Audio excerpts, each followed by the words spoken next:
धन्यवाद पवन कुमार गौतम जी, आप प्रज्ञा दर्पण न्यूज़ चैनल से आए। आपने आपके माध्यम से प्रचार प्रसार बौद्ध धर्म का किया जा रहा है और मैं इस मौके पर अपने आदरणीय पूजनीय भिक्खु थीरो ज्योति जी का भी आभार व्यक्त करता हूँ और धन्यवाद देता हूँ कि उन्होंने इतना बड़ा कदम उठाया और ये प्रज्ञा दर्पण न्यूज़ चैनल को चालू किया। मैं उनका बहुत बहुत तहे दिल से आभार व्यक्त करता हूँ।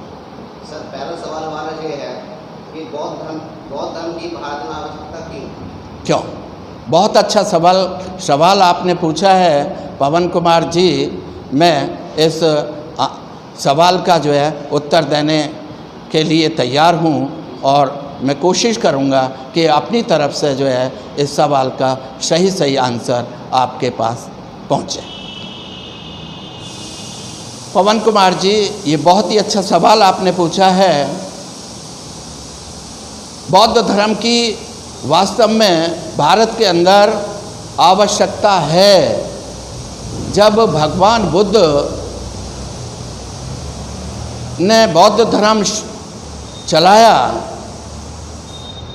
जब बौद्ध धर्म का ज्ञान हुआ, भगवान बुद्ध को जब ज्ञान की प्राप्ति हुई तो उन्होंने देखा कि समाज में बहुत बड़ी असमानताएं हैं। उन असमानताओं को दूर करने के लिए भगवान बुद्ध ने बहुत ही मेहनत की।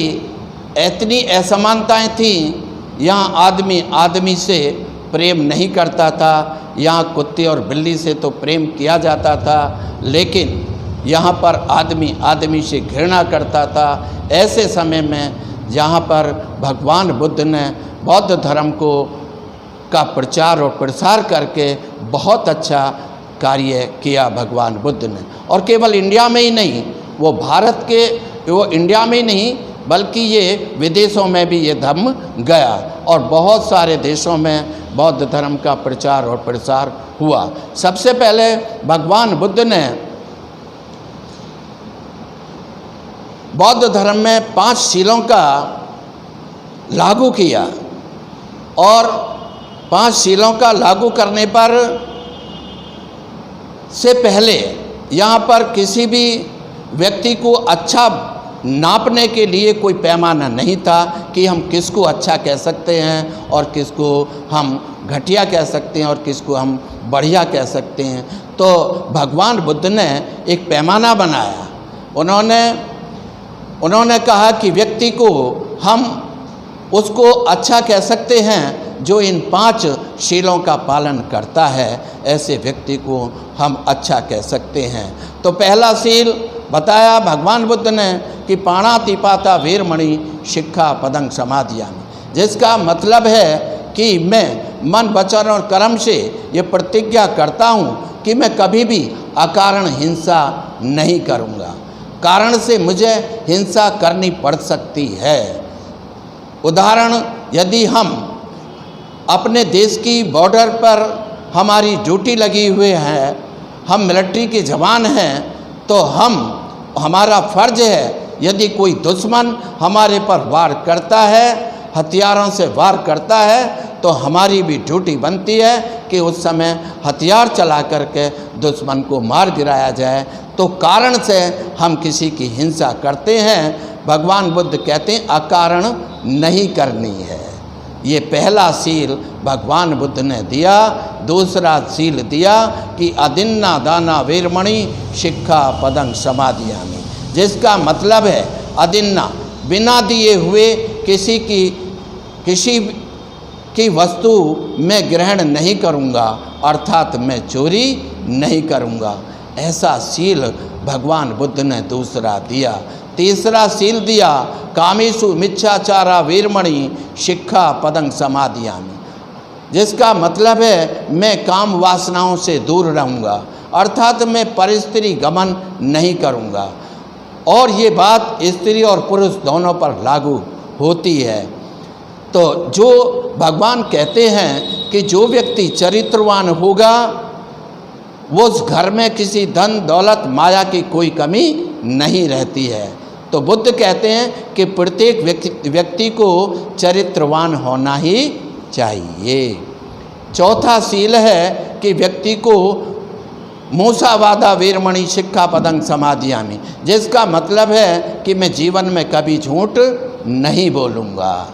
तो जो व्यक्ति जीवन में झूठ नहीं बोलता उस व्यक्ति की जीवन में उन्नति होती है, तरक्की होती है, उस व्यक्ति का सब लोग फॉलो करते हैं, उस व्यक्ति का सब लोग जो है सम्मान करते हैं कि व्यक्ति झूठ नहीं बोलता है। और जब भी उसको ज़रूरत होती है रुपए की, धन की, माया की, तो उसको वो समय पर मिल जाती है, क्योंकि वो समय पर वापस लौटा देता है। तो जो लौटाता है उसी को मिलता है, जो लौटाता नहीं है उसको नहीं मिलता है। तो मैं अगला जो शील है सुरा वीर मज्जपमादट्ठाणा वीरमणि शिक्षापदं समादियामि, जिसका मतलब है कि कच्ची पक्की शराब,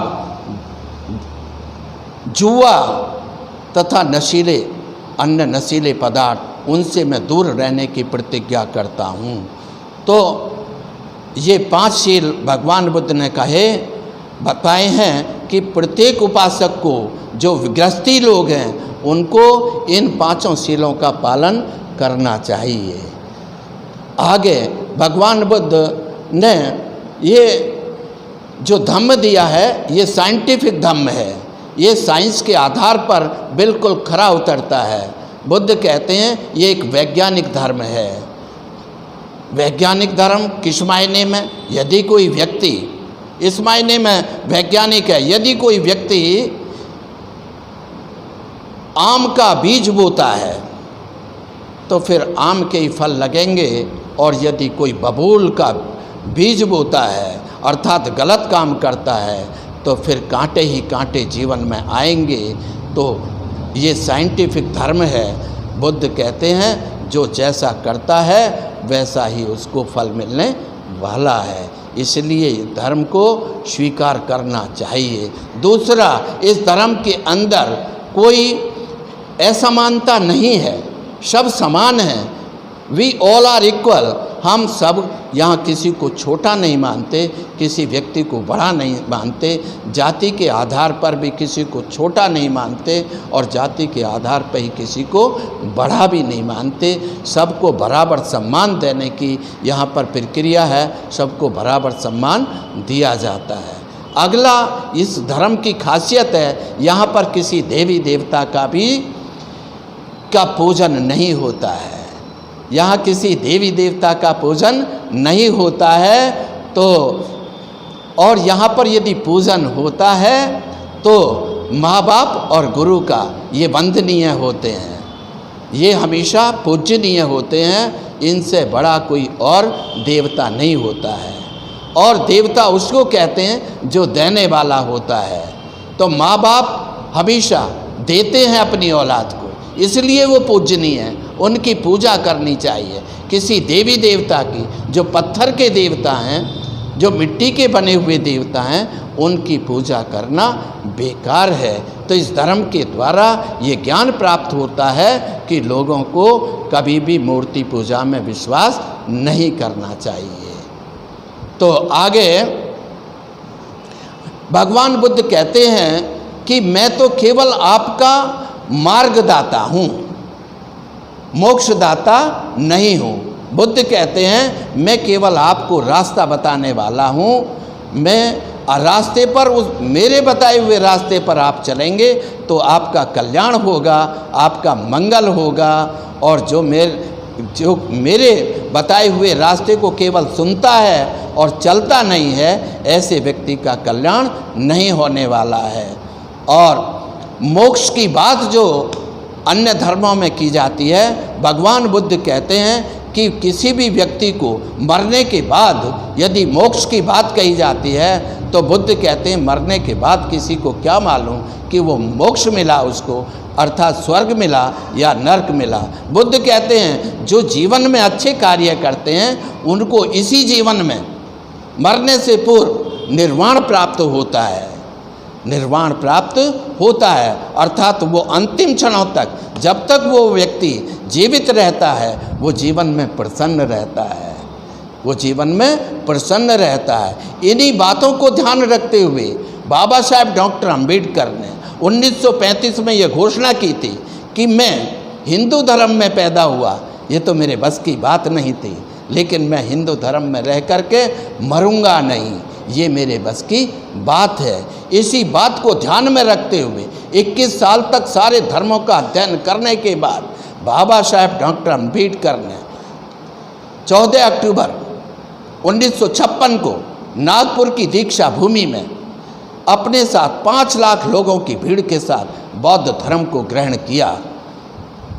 और दूसरी सभा में फिर उन्होंने 5 लाख लोगों की भीड़ के साथ बौद्ध धर्म को ग्रहण किया। अगर बाबा साहब बहुत अधिक दिन तक जीवित रहते तो इस इंडिया को, इस भारतवर्ष को बौद्ध में बना देते।